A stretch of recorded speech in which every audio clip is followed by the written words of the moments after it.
In this tutorial video, we're going to go through the floor pigeon stretch. Now I've got a couple of yoga blocks to help me in the stretch. If you're at home and you've got your own, great. If you don't, you could use things like books, you could use things like cushions, anything you've really got around the house that is soft to rest your position into. So you're going to place the yoga blocks in front so that you can rest the knee and the glute on them. So you'll come across, you might have to reposition them, and you're going to make sure this front leg is at a 90-degree angle. Don't allow the heel to pull back. We're maintaining this angle to place the stretch on the outside hip on my left. You're going to make sure your torso is upright, shoulder blades pull back. So from this position, if you're not feeling any sort of stretch, you're going to begin to lengthen the leg behind you. The straighter it is, the more of a stretch you're going to feel on this hip. So I need to take mine back quite considerably to feel the stretch.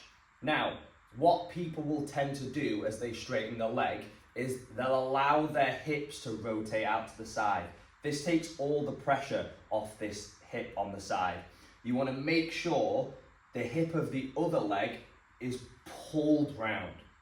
So just have a play with that sensation. The stretch should be taken off.